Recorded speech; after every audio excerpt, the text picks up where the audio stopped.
Assalamualaikum warahmatullahi wabarakatuh. Perkenalkan, nama saya Novia Anggraini dengan NIM 1859196. Di video kali ini saya akan mempresentasikan hasil makalah saya dengan judul materi pengembangan indikator dan pengembangan materi ajar. Yang pertama adalah pengembangan indikator.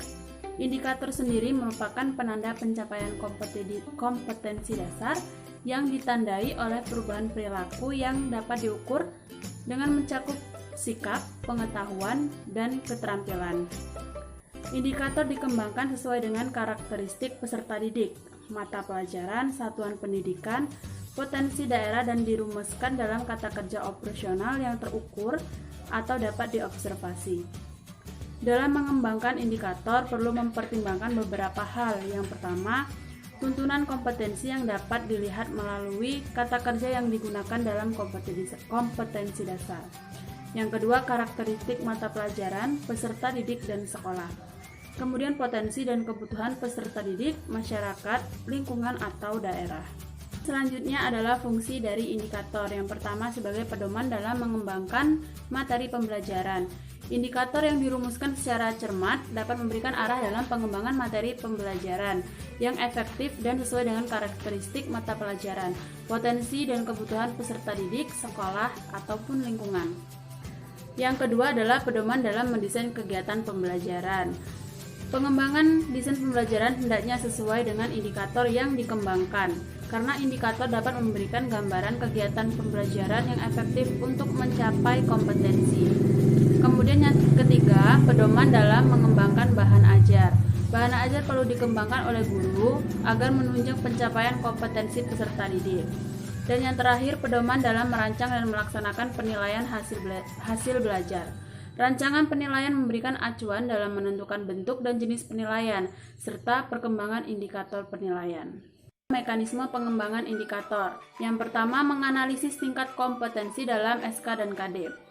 Langkah pertama pengembangan indikator adalah menganalisis tingkat kompetensi dalam SK dan KD. Hal ini diperlukan untuk memenuhi tuntunan minimal kompetensi yang dijadikan standar secara nasional. Sekolah dapat mengembangkan indikator melebihi standar minimal tersebut. Tingkat kompetensi dapat dilihat melalui kata kerja operasional yang digunakan dalam SK dan SD. Tingkat kompetensi dapat diklasifikasikan dalam 3 bagian, yaitu tingkat pengetahuan, tingkat proses, dan tingkat penerapan. Yang kedua, menganalisis karakteristik mata pelajaran, peserta didik, dan sekolah. Pengembangan indikator memerlukan informasi karakteristik peserta didik yang unik dan beragam.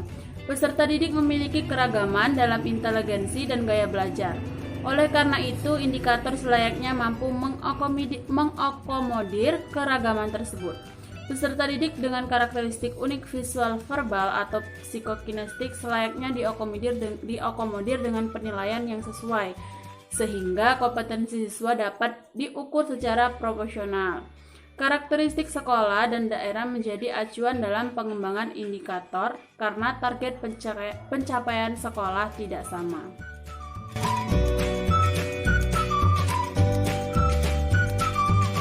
Pengembangan materi ajar. Materi ajar adalah materi pembelajaran yang dipilih secara opsional, seopsional mungkin untuk membantu peserta didik dalam mencapai standar kompetensi dan kompetensi dasar.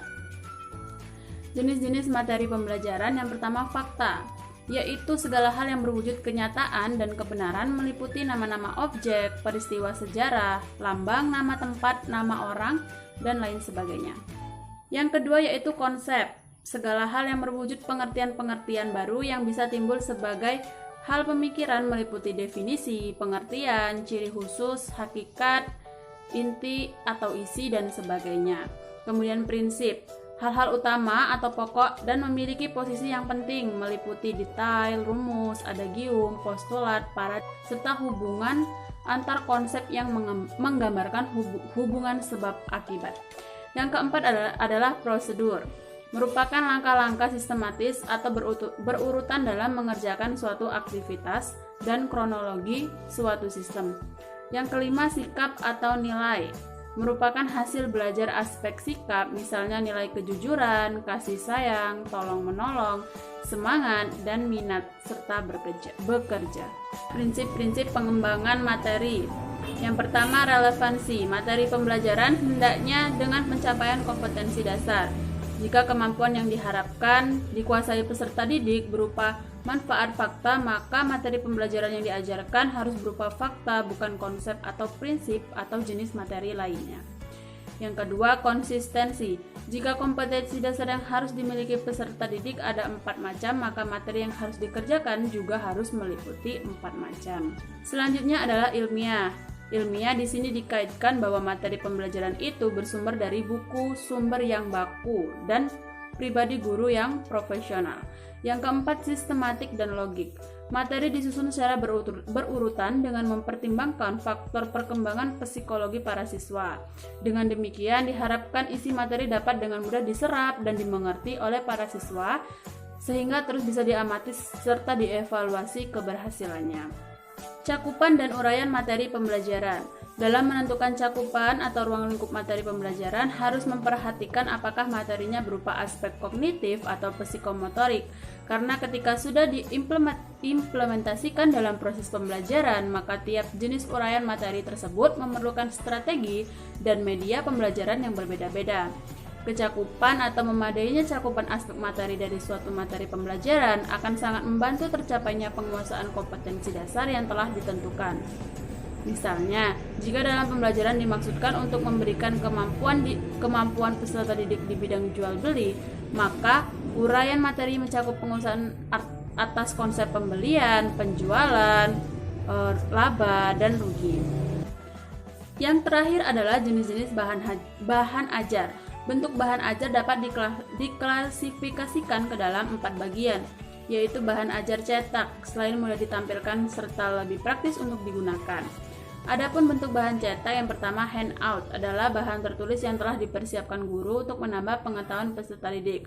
Kemudian buku, ada modul, serta lembar kegiatan siswa. Bahan ajar dengar, yang pertama ada kaset, piringan hitam, compact disc, salah satu contoh penguasaan bahan ajar kaset yang berisi tentang informasi tentang suatu pelajaran tertentu atau juga berisi tentang musik. Yang kedua adalah broadcast. Maraknya penyita broadcast dimanfaatkan sebagai sarana pembelajaran yang bersifat massal, apalagi pada umumnya penggunaan broadcast ini adalah para remaja dan pemuda yang tentunya perlu terus mendapat bimbingan yang positif.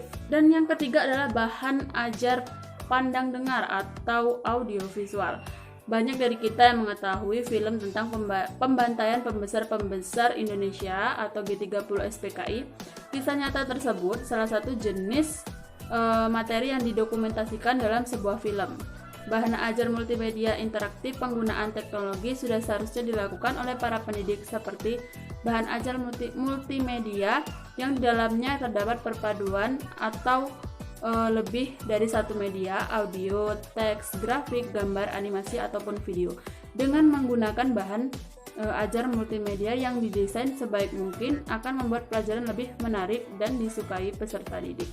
Itulah penjelasan mengenai pengembangan indikator dan pengembangan materi ajar dari saya. Kurang dan lebih saya mohon maaf, kepada Allah saya mohon ampun. Saya akhiri, wassalamualaikum warahmatullahi wabarakatuh.